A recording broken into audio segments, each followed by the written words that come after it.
یا ایھا الذین آمنوا ما لکم اذا قیل لکم انفروا فی سبیل اللہ. یہاں سے غزوہ یہ سورہ اس کا توبہ کا دوسرا حصہ شروع ہوا اور آخر تک اب یہی مضمون چلے گا. غزوہ تبوک کا واقعہ یہاں سے شروع ہو رہا ہے. اللہ رب العزت نے یہاں سے اس واقعے کو بیان فرمایا. تو غزوہ تبوک کا مختصر واقعہ جو ہے وہ سن لیجئے, اس کے بعد ان آیات کو پڑھتے تاکہ پھر وہ آیات اس کے مطابق سمجھ میں آتی رہیں. غزوہ تبوک رجب سن 9 ہجری میں پیش آیا اور واقعہ اس کا یہ ہوا تھا کہ عرب کی سرحد پر, جو عرب کی ایک سرحد ملک شام کے ساتھ لگتی تھی, عراق کی طرف جو تھا, عراق جو ہے اس وقت فارس کا حصہ تھا, تو وہ ملک فارس کے ساتھ عراق کی طرف کی جو سرحد تھی وہ لگتی تھی, اور شام کی طرف کی جو سرحد تھی عرب کی, یہ جو ہے وہ ان کے ساتھ لگتی تھی, قیصر کی جو سلطنت تھی نصارہ, ان کے ساتھ. یہاں پر جو عرب قبائل آباد تھے, اس طرف عراق کی سرحد پر جو عرب کے قبائل آباد تھے, انہوں نے ملک فارس کی اطاعت قبول کی ہوئی تھی اور ان بادشاہ کے ماتحت تھے. اور شام کی سرحد پر جو عرب قبائل رہتے تھے, انہوں نے دین نصرانیت قبول کیا ہوا تھا. اصل میں یہ عرب مکہ کے تھے اور انہی علاقے حجاز کے تھے, لیکن انہوں نے دین نصرانیت قبول کر لیا تھا اور شام کے بادشاہ کی اطاعت اختیار کی ہوئی تھی, اور ان کے ساتھ مل کر جنگوں میں لڑا کرتے, اور ان کے ساتھ باج گزاری کے معاملات اور جو سال کے ٹیکس ادا کرنے اور یہ سارا ان کا پورا معاملہ جو ہے وہ انہی کے ساتھ تھا. اور یہ جو ملک شام کی حکومت تھی, یہ ان کی حفاظت بھی کرتی تھی کہ اگر ادھر سے عرب سے کوئی شخص ان پر حملہ آور ہوتا تو یہ پھر ان کے دفاع کے لیے ان کے ساتھ مل جایا کرتے تھے. یہ لوگ عرب متنصرہ کہلاتے تھے. یہ جو غزوہ موتا ہوا تھا انہی کے خلاف ہوا تھا, اور بھی کئی جو ہے مہمات ان کے خلاف. حضرت خالد بن ولید رضی اللہ عنہ کا جو سریہ تھا وہ قیدر دومت الجندل کے علاقے میں جو گیا, وہ بھی انہی کے خلاف تھا. یہ سب عرب متنصرہ تھے. ان کے بارے میں نبی کریم صلی اللہ علیہ وسلم کو اطلاع ہوئی کہ ان کے وفد نے جا کر قیصر سے بات کی اور کہا کہ اسلام کا معاملہ بہت بڑھتا چلا جا رہا ہے, مسلمانوں نے مکہ بھی فتح کر لیا اور اب اس پورے حجاز میں ان کا کوئی دشمن نہیں رہا. اب اور جہاد بھی ان کو حکم دیا گیا کہ انہوں نے پوری دنیا میں دین لے کر جانا ہے, تو اب اگر وہ نکلے تو ان کے سب سے قریب ہم ہیں, وہ ہماری طرف ہی آئیں گے اور یہاں پر اب لڑائی ہوگی اور یہ سب کچھ ہوگا, تو آپ ہمیں مدد دیں. ہم مدینہ پر جا کر بڑا حملہ کرتے ہیں اور وہیں مسلمانوں کو ختم کرتے ہیں تاکہ وہ ادھر ہم پر حملہ آور نہ ہو سکیں. تو بادشاہ نے ان کے ساتھ 1,00,000 فوج کا وعدہ کیا اور کہا کہ آپ لوگ تیاری کریں, میں بھی ادھر سے اپنے دربار سے 1,00,000 فوج دوں گا, اور اس فوج کو 1 سال کی پیشگی تنخواہیں بھی اس نے ادا کر دیں کہ تاکہ وہ جب عرب میں لڑائی میں مشغول ہوں تو انہیں اس چیز کی پریشانی نہ ہو کہ ان کے یہ مصارف وغیرہ کون وصول کرے گا. نقد پیشگی ان کو 1 سال کی تنخواہیں دے دی اور ہر وقت ان کو تیار رہنے کا حکم دیا کہ کسی وقت بھی مدینہ منورہ پر حملے کی جو ہے وہ اعلان کیا جائے گا تو یہ بڑا لشکر نکلے. اللہ کے نبی صلی اللہ علیہ وسلم نے غزوہ خیبر کے دن ایک بہت ہی فاتحانہ اعلان فرمایا تھا کہ آج کے بعد کوئی دشمن ہم پر حملہ آور نہیں ہوگا, بلکہ ہم اب سب سے لڑنے کے لیے جایا کریں گے. یہ اعلان غزوہ خیبر کے دن نبی کریم صلی اللہ علیہ وسلم نے فرما دیا تھا کہ اب اسلام کی کمزوری ختم ہوئی کہ اب کوئی کافر خود اس پر حملہ آور ہو, اب ہم جایا کریں گے ہر کسی سے لڑنے کے لیے. تو اسی اصول کے تحت جب آپ کو ان کی تیاری کی اطلاع ہوئی تو نبی کریم صلی اللہ علیہ وسلم نے صحابہ کرام کو حکم دیا کہ ہم جا کر ملک شام پر حملہ کریں گے. اتنی بڑی سلطنت اور اتنا بڑا جو ہے وہ یعنی روئے زمین کے اکثر حصے پر ان کی جو ہے وہ حکومت چل رہی تھی, اور اتنا بڑا لشکر اور پھر پیچھے پورا یورپ ان کے ساتھ, اور یہ ساری چیزیں تھیں. ایک حصہ یہ روم کی سلطنت کا یہاں عرب میں تھا اور دوسرا حصہ ان کا یورپ میں تھا. یہ دونوں مل کر جو ہے وہ روم کی بڑی سلطنت بنتی تھی. ان کے خلاف لڑائی کا اعلان کر دیا, اور یہ مسلمانوں کی واحد لڑائی تھی نبی کریم صلی اللہ علیہ وسلم کی, جس میں لڑائی نکلنا سارے مسلمانوں پر فرض عین کر دیا گیا, نفیر عام ہوا. فرض عین ہونے کی صورتوں میں پہلے بیان کیا جا چکا کہ نفیر عام بھی اس کی ایک صورت ہے. اللہ کے نبی صلی اللہ علیہ وسلم نے تمام بالغ مسلمانوں کو حکم دیا کہ جو بھی کلمہ گو بالغ ہے مرد, وہ تیاری کرے اور اس کو نکلنا ہے, جس حالت میں بھی نکل سکے. اس وقت میں کئی پریشانیاں مسلمانوں پر آئیں.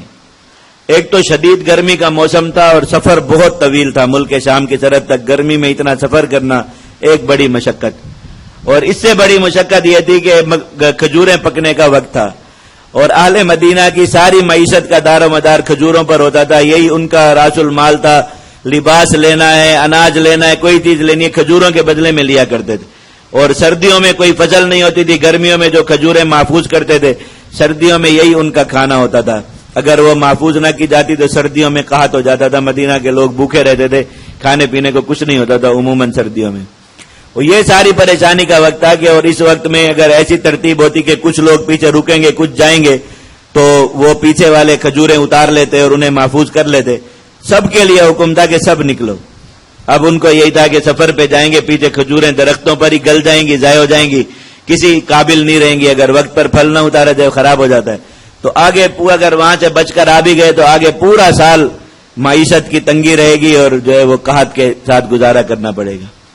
اور پھر اس سے بھی بڑا مسئلہ کہ اتنی بڑی طاقت سے لڑائی تھی, تو ہر طرح کے خطرات اور خدشات ذہن میں آ رہے تھے کہ اتنی بڑی قوم سے لڑائی ہے, بنے گا کیا, یہ ساری چیزیں تھی. لیکن صحابہ کرام نے تیاری کی, اور اس وقت میں نفیر عام دونوں چیزوں کے لیے تھا کہ مال بھی سب کو دینا ہے اور جان بھی سب نے پیش کرنی ہے. کسی کے لیے کوئی رعایت اور کوئی بھی وہ نہیں رکھا گیا, بہانہ نہیں چھوڑا گیا. نبی کریم صلی اللہ علیہ وسلم نے حضرات صحابہ کرام کے سامنے اعلان کیا, انہیں کہا مال بھی دو اور سب تیاری بھی کرو. حضرات صحابہ کرام نے انفاق کیا, اس کے واقعات آپ نے سنے پڑے ہوں گے جگہ جگہ پر کہ کس طرح کسی نے اپنے گھر کا سارا مال لایا, کوئی آدھا لایا. حضرت عثمان رضی اللہ تعالیٰ نے سارا مال تجارت, 300 اونٹ تھے سامان لدا ہوا اور تجارت کے لیے جا رہا تھا, سارا کھول کر اللہ کے نبی صلی اللہ علیہ وسلم اونٹ بھی دے دیے, ان پر سامان بھی تھا وہ بھی سارا, اور جو تجارت کے لیے 4000 درہم تھے الگ رکھے ہوئے وہ بھی لا کر پیش کر دیے کہ یہ بھی. اسی طرح اور کئی صحابہ کرام ایسے تھے جن کے پاس کچھ نہیں تھا, لیکن چونکہ انفاق کا حکم تھا کہ سب کچھ نہ کچھ دیں, تو انہوں نے خالص اسی نیت سے جا کر مزدوری کی یہود کے باغات میں یا دوسرے لوگوں کے ہاں مسلمانوں کے پاس باغات میں, اور جو اجرت ملی اس سے وہ لا کر انہوں نے جو ہے وہ جمع کرا دی اور دے دی کہ یہ جو ہے وہ اس میں شامل کر لیجیے. اس طرح بہرحال مال بھی جمع ہوا, لوگ بھی, تو سواریاں تیار کی گئیں, سارا کچھ ہوا. تو لشکر تیار ہوا تقریباً 20,000 افراد کا, اور ترتیب اس کی اس طرح تھی کہ ایک سواری 10 مسلمانوں کے حصے میں آئی, اور اس کے باوجود اللہ کے نبی صلی اللہ علیہ وسلم کو بہت سے صحابہ کرام کو یہ کہہ کر بھیجنا پڑا کہ اب مزید کی گنجائش نہیں, انہیں واپس بھیج دیا گیا, وہ گھروں کو چلے گئے روتے ہوئے. سب کا ذکر, ایک ایک واقعے کا ذکر, جس نے جو کچھ بھی کیا غزوہ تبوک کے موقع پہ سب کا ذکر ان آیات میں آئے گا. اور منافقین اس وقت میں چونکہ نفیر عام ہو گیا تھا تو ہر ایک کو آ کر الگ الگ بہانہ, تو جتنے بہانے انہوں نے کیے اللہ تعالیٰ نے وہ بھی سارے ذکر فرمائے.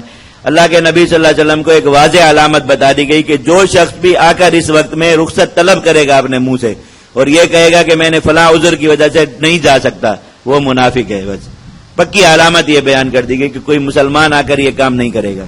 تو اللہ کے نبی صلی اللہ علیہ وسلم اسی طرح چھوڑتے گئے. پھر یہ بھی تھا کہ جو اس جہاد میں نکلے گا نہیں اس سے مال بھی قبول نہیں کیا جائے گا, مال صرف انہی لوگوں کا قبول کیا جائے جو اپنی جان بھی دے سکے.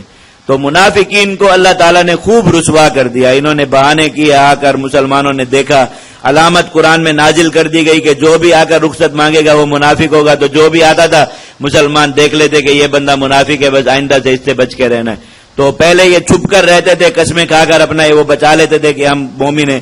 اب وہ غزوہ تبوک نے ان کو بالکل ننگا کر کے مسلمانوں کے سامنے کھڑا کر دیا اور کھول دیا ان کو بالکل کہ ہمیشہ کے لیے یہ پہچانے جائیں. اس طرح مسلمانوں کا یہ لشکر تیار ہو کر روانہ ہو گیا, اور جو ہے وہ تقریباً 20 دن کا یہ سفر ہوا آنے اور جانے کا. اللہ کے نبی صلی اللہ علیہ وسلم اسی طرح صحابہ کرام کی جماعت کے ساتھ وہاں گئے ملک شام کی سرحد پر. وہاں جا کر پتہ چلا کہ کوئی لشکر نہیں آیا, جو لوگ وہاں تھے وہ بھی بھاگ گئے اپنے علاقے چھوڑ کر. تو مسلمانوں کو نبی کریم صلی اللہ علیہ وسلم نے واپسی کا حکم دے دیا کہ دشمنوں کے دلوں پر اللہ نے رعب ڈال دیا, اب واپس چلتے ہیں.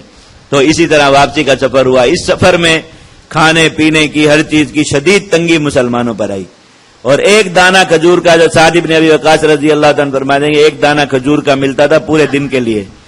تو ہم یہ کہتے تھے کہ اتنا تھوڑا سا ملتا ہے, اور جو ہے وہ دل میں عجیب عجیب سے خیالات آتے تھے. کہا کچھ دنوں بعد وہ بھی ملنا بند ہو گیا, تو ہمارے دل میں آتا تھا کہ کاش وہی ملتا رہتا, وہ تو بہت ہوتا تھا, اور اس ایک دانے سے بہت اچھا گزارا ہو جاتا تھا, وہ بھی نہیں ملتا. تو آخر میں پھر پتے درختوں کے اور درختوں کی چھال اور کانٹے اور یہ چیزیں کھائیں. کہا ہماری باتیں اس طرح چر گئی تھی کہ بات کرنے کے لیے منہ نہیں کھول سکتے تھے. اور بھی عجیب و غریب حالات سارے, اور اللہ کے نبی صلی اللہ علیہ وسلم یہ سارے حالات ان صحابہ کرام کے ساتھ ایک عام جو ہے اس شخص کی طرح برداشت کرتے رہے کہ کسی بھی چیز میں کوئی خصوصیت نہیں لی اپنے لیے. صحابہ کرام بہت منت کرتے کہ سواری اپنے لیے ایک الگ رکھ لیں تاکہ آپ کو پیدل نہ چلنا پڑے. حضور اپنی باری پر چلتے تھے اور 9 لوگوں کی باری پیدل چلتے تھے, اور اسی طرح جو ہے وہ سارا سفر کیا. 20 دن بعد مسلمانوں کی واپسی ہو گئی. اللہ تعالیٰ نے اس امتحان کو مسلمانوں کے لیے بس جہاد کا آخری امتحان قرار دیا کہ اس کے بعد مسلمانوں پر مال کی کبھی ایسی تنگی نہیں آئی جتنی اس وقت تھی، بلکہ اللہ تعالیٰ نے خزانے ان پر کھول دیے، اور کبھی جہاد کی تیاری ایسی مشکل مسلمانوں کے لیے نہیں، بلکہ اللہ تعالیٰ نے جہاد کے اسباب و وسائل بھی انہیں بہت وافر مہیا فرما دیے کہ جو بھی لشکر جاتے تھے اس کے بعد لڑنے کے لیے وہ بہترین تیاری کے ساتھ اور پورے طور پر مسلح ہو کر جاتے تھے۔ یہ جہاد کا شدید ترین امتحان اس پر ہوا، بڑی سخت آیات اس میں اتنی۔ حضرات صحابہ کرام میں سے جن کے دلوں میں کوئی کمزوری آ رہی تھی، پریشانی آ رہی تھی، اللہ تعالیٰ نے بہت تنبیہات فرمائی، اور ہر طریقے سے انہیں جو ہے وہ کبھی ڈانٹ ڈپٹ کے طریقے سے، کبھی فضائل سنا کر، کبھی وعدے کر کے ان کو اس چیز پر کیا کہ کسی کے دل میں بھی پیچھے رہنے کا خیال نہ ہے۔